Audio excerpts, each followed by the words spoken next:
just something that they make up to cover up for the fact that they're in bed with right-wing filth, you know? And that's that. The other thing that you will always hear is, oh, the difficult decisions of government. It's often said in a very patronising way, to be quite frank, to the people who have done just as much donkey work down the years as anyone who's elected, to be frank as well, right? But it's a very difficult position. You couldn't possibly understand how hard it is for us. This is what they all say, the war criminals say, right?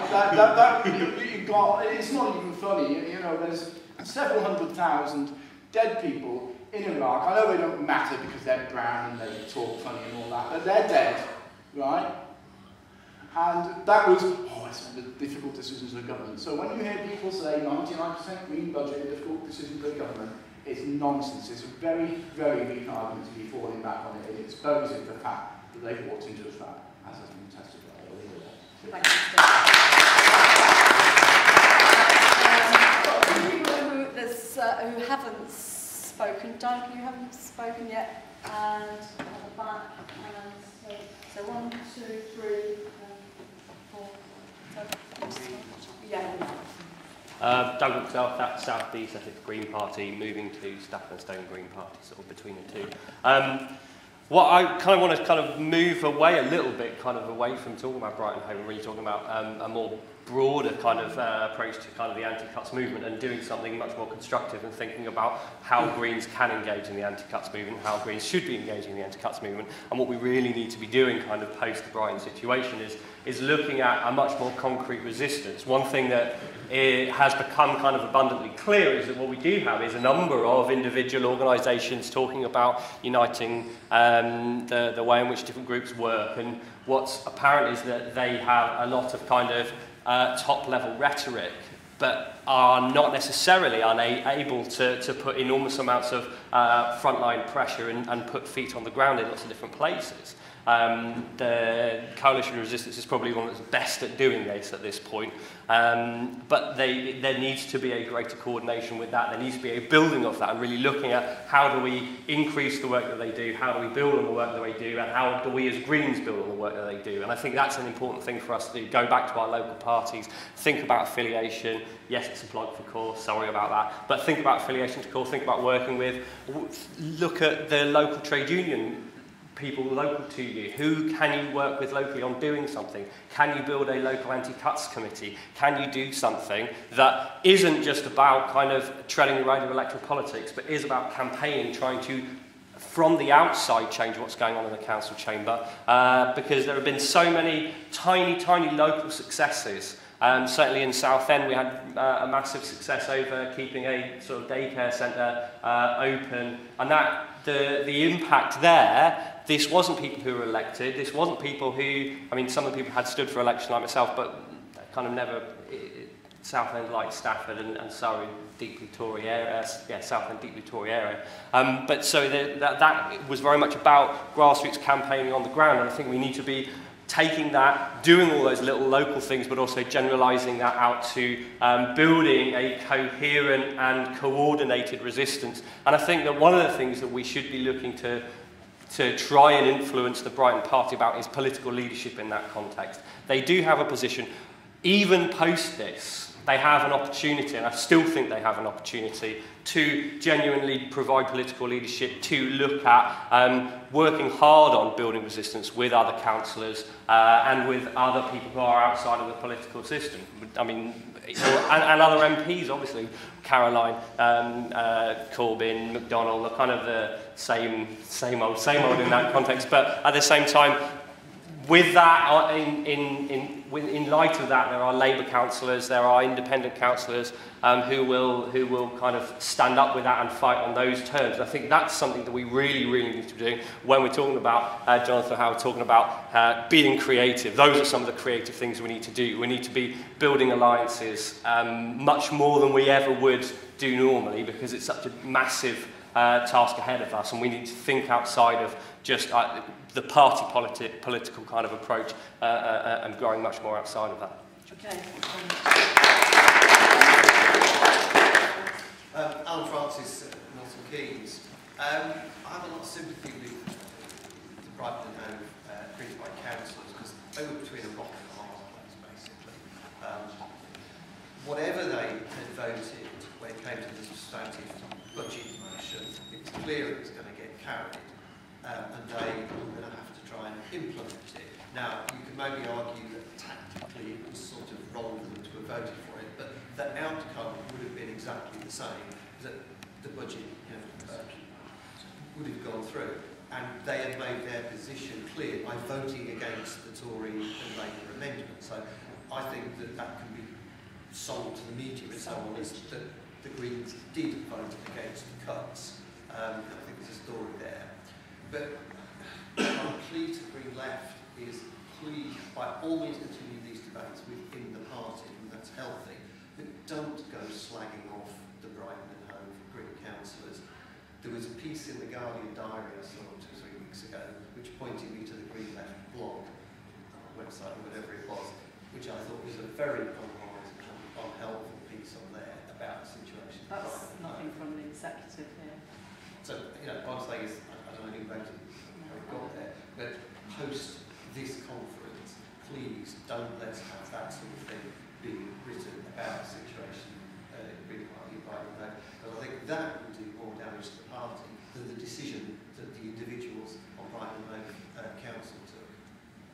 Yeah. I would just like to say that under current management, you can see that our way of doing things is to talk to the councillors, to get invited down, to agree with the councillors that they wanted a public debate and to engage in that public debate.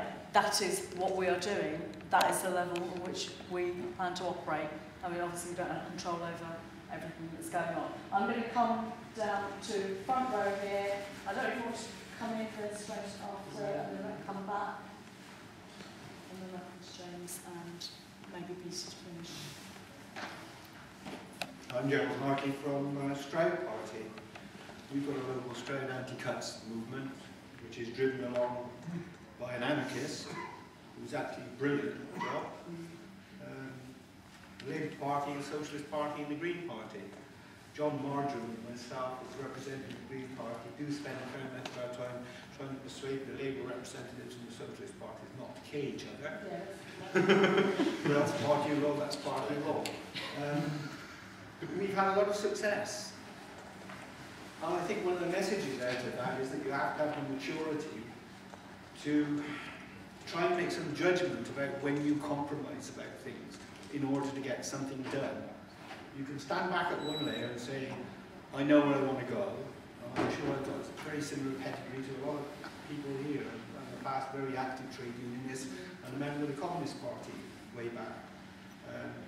And I don't think anything very fundamental has changed about a lot of my views about capitalism and everything else. But I recognise that I'm in the Green Party. I recognise that unity within the party is very, very important. And I would say, I hope our friend there wasn't really suggesting that the decision the Green councillors in Brighton took is similar to things that war criminals did. No, I really hope it didn't. No, I was talking about propaganda and the rest of it. But I would say that it is really, really important to keep those movements working, but you are working within a context which says the cuts emanate from central government. Stroud District Council has got a 28% reduction in its budget. If you're a council, you are forced to deal with that. If we went along and got a majority of Green councillors elected, what would we then do? Say, we can't possibly, just can't possibly implement those cuts. So thank you for electing us, but we're going to resign. You know, a lot of the public are going to see that as people throwing the toys out the pram. We've elected you to do a responsible job. Now you're saying we've given you that opportunity, but you're not prepared to do it. So I think there is a very different angle there. And from what I can see at Brighton, it isn't just about the budget. It's about the conceptual things that they're doing, the way that they've involved the public and all sorts of other organisations in their consultation process. Okay, you can say this has forced them to double back on whatever they gleaned out of that, but they went through that process. It's a very important thing to establish. Next year, they'll have the opportunity to do that again. Throughout this process now, they're going to have the opportunity to say every single cut in service that they had not planned to do, they can put the propaganda out which says, oh, we're very, very sorry about this cut. That's the one we've been forced to make by Labour and the Tories. So there are always opportunities in these situations to take the thing forward. You know, as I say, nobody's feels stronger than I do about the cuts movement, because my other partner work is a researcher to Gloucestershire's only Green County Councillor, Sarah Lerner. And we go to County Council and stare across the room at 42 Tories every time we go to that meeting. And we put up all sorts of motions to rattle their cage.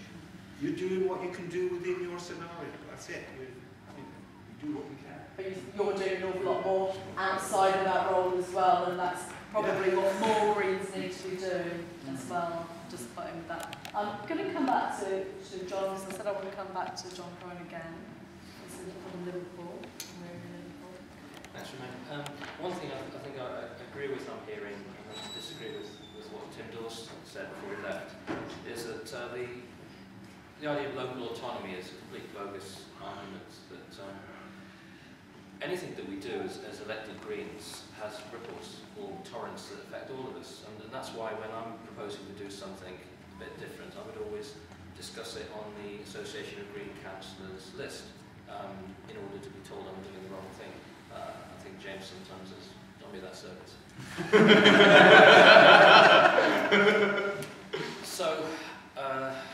So a mistake was made today, in my opinion, of not having the debate.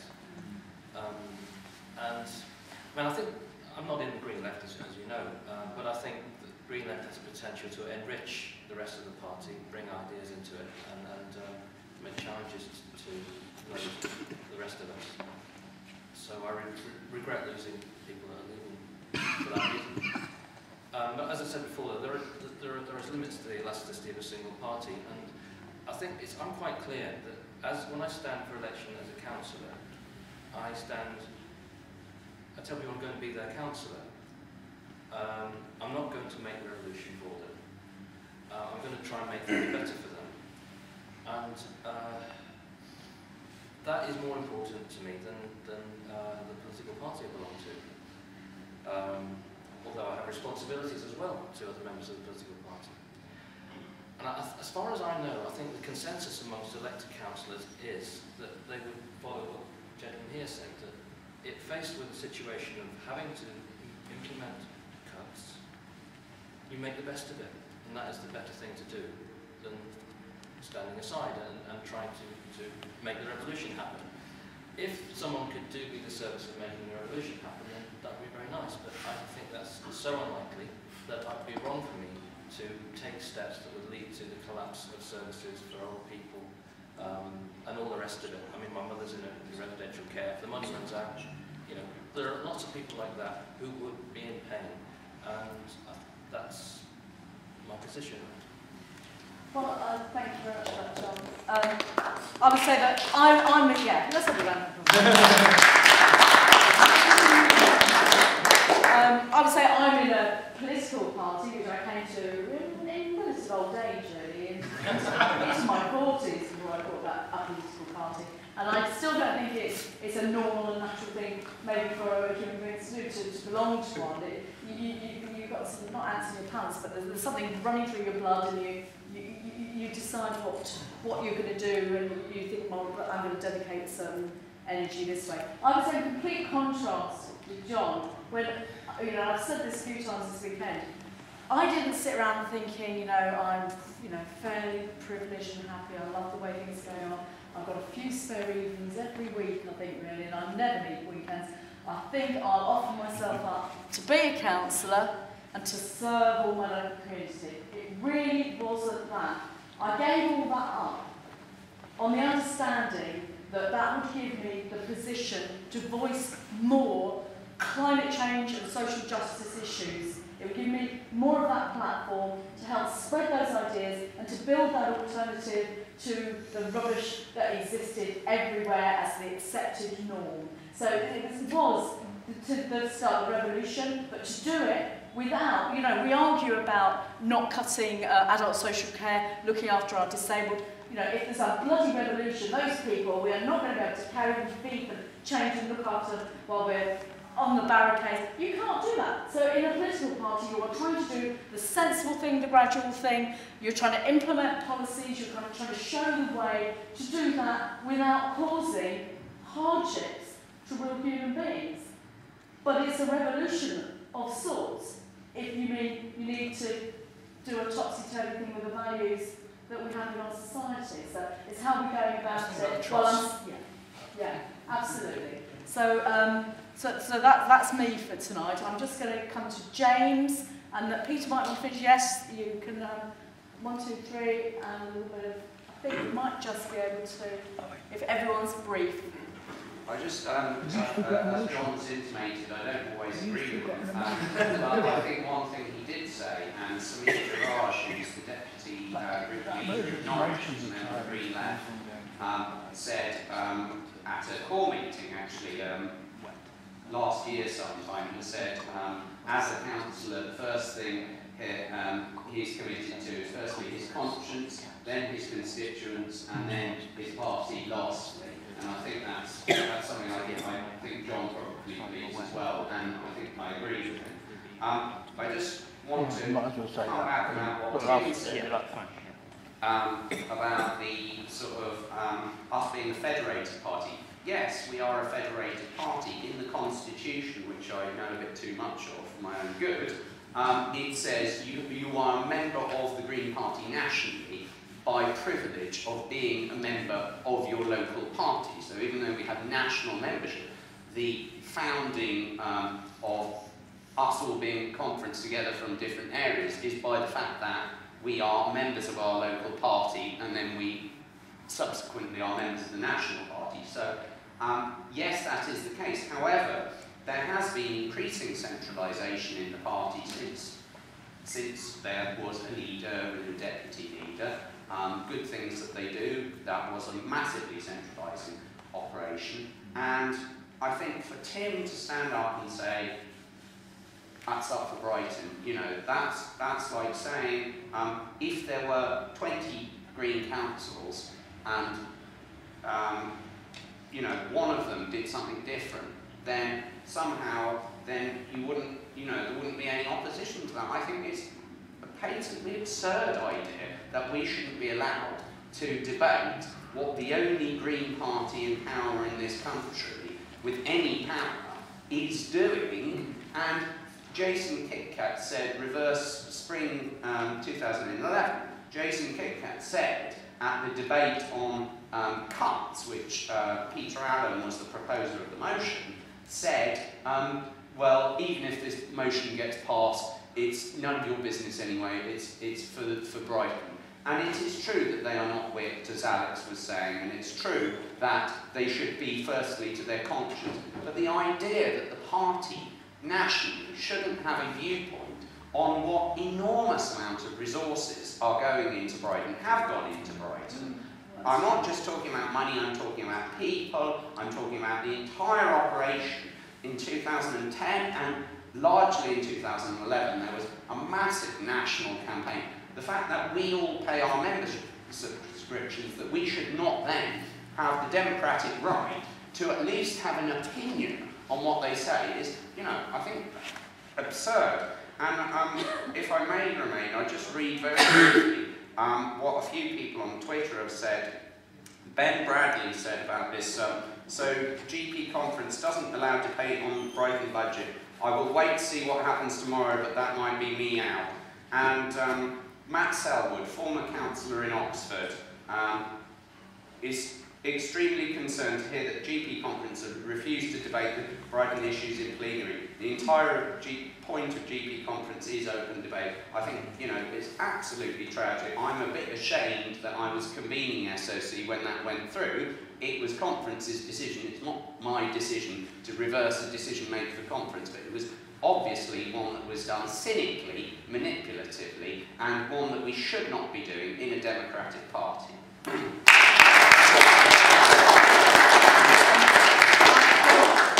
I had Chris Hyland, and who was else? You've got your name. There was somebody else up. Roy. Right, yeah, that was right. Chris Hyland, Roy, Jonathan. Peter, and then if you've got time, Jonathan, but we might just slip over. So if you can all fit in the next 8 minutes, then go. Okay. Firstly, while it's on my mind, I'm slightly concerned about this. Some suggestions have been made ever since they started talking about the budget that it would be wrong for us to criticise them. And I'm not concerned about that even as a component of sort of my rights of free speech. But if we were so anti-cuts before the election, and then suddenly Brighton passes this budget and every single member of the Green Party agrees with them, I think that would look quite bad. I think the idea that some people disagree with them is probably quite healthy. Secondly, there's a lot of levels of this, of whether they should have done it put the budget in the first place, whether they should resign. When I first heard about the vote on Thursday, I had assumed, like others had, that if they hadn't all voted for that, or almost all of them hadn't voted for that budget, then it would have fallen, that they effectively would have had to leave, which, you know, assuming that that's their decision not to leave. And so I thought, well, that looks very bad, but there we go. And the more I've heard about it, the more I've learned that that's not the case, especially after what Alex has said, is they could have all voted against it on the first pass. So I'm slightly worried that this is going to look tactically as an incredibly bad tactical decision in terms of the party. If they could have got away with voting against it and stayed in power, if that's what they wanted to do, because not many people are going to look at the minutiae of what happened in the council meeting in the exact text of the amendment, which says the exact amendment that they voted against. What is going to be the story is that the Greens voted for the Tory and Labour amended budget. Yeah. Okay, we've got 6 minutes. So Pete Morris, do you want to come in again? Well, I just wanted to say there is another emergency motion which comes up in the plenary tomorrow. It's rather, I've just been talking to Owen about it, and I think he's right, it's rather anodyne. It's calling for Brighton councillors to convene a meeting of councillors over the country. But at least let's get in there and make sure there is some kind of debate and it doesn't get sort of completely stomped on again. Thank you. Thanks very much, Pete. Yeah. And then, was there someone before Peter and Roy? Roy and then Peter Allen was about part of the thing. Yeah, I think there is a bigger picture. There is a lack of a campaign within the local government sector. Unison is selling out their workers all the time, but we may see a change with the actual wage freeze, so we could see a fight back there. The problem is, the Green Party councils in Brighton and other Green Party councils, people putting their stuff at the end of that campaign. And that's their compromise themselves now. So you could have a situation where the workers may go on strike in Brighton and then against local councils. That's the reality. The other situation is I don't think, from listening to Alex and others and what's happening with the Brighton Green Party, that Jason's position is particularly safe actually in the long term or in the short term. Because clearly, I imagine some of them woke up the next day thinking, oh my God, did I do that? And that's the reality, you know. We know most of those councils probably regret their decision because our MP, Caroline Lucas, said in our meeting, our MP, right, the most important person in our party said you shouldn't have voted for that budget. You know, everything else was okay, basically. And that's the reality of the situation. So I would prefer the Green Left to encourage our councillors in Brighton to protect our MP, you know, and that's a positive suggestion, isn't it? Yeah. You know, and our MP comes first. 2015 is when the election will be, and we need to make sure our MP is kept clean and out of this situation. And the best way to do that is by Brighton councillors going to a supply and demand situation where they've got on merits and that they reconvene their position as Thank you very much, Roy. Do you want to let Jonathan go first? Jonathan, then Peter. Then if we've come to time, anyone who wants to go and have their first time reading does it, we can carry on chatting in the bar, if you don't mind. So Jonathan, then Peter, and we'll see. Three very quick things. Firstly, on the SOC, I disagree slightly with James. I think given the opportunity, I would have challenged Tim's proposal to refer back, and it didn't seem that there was an opportunity to have any opportunity against the Tim's thing. Yeah, I mean, I probably should have done that. Yeah, we'll talk about that in the Because it sounded like a speech against, then a speech to refer it back, and there wasn't anything the other way before it went to the vote, which I was quite upset about. In terms of the Brighton decision, I think what people will remember in the long term is Greens put a motion in, it was amended by the Tories, and then Greens had to deal with it. That's a simple story. If we're lucky. So I wouldn't worry too much about it. And third one is, can we, I wonder if we can have some time somewhere, maybe not in the bar now, but maybe tomorrow we've had a fresh thought, just not with beer, ideas of what we can do to help Brighton with their current budget, and imaginative ideas going forward, whether it's nationally or locally or stuff or through the unions or like that. Public meeting in April. Peter, to wrap up. Yeah, I mean, please. three very quick points. I was going to make an example about cuts that are coming in Brighton, but you'll have to buy the next issue of Red Pepper to hear my views on that. Secondly, clearly there's some limits on local democracy. Otherwise, you could have a local Green Party council in favour of population control and against immigration. Clearly, there are some boundaries over which we wouldn't step. And thirdly, you know, I was slightly worried about this being, I haven't done anything, and Remain and agreed to chair it, but it's got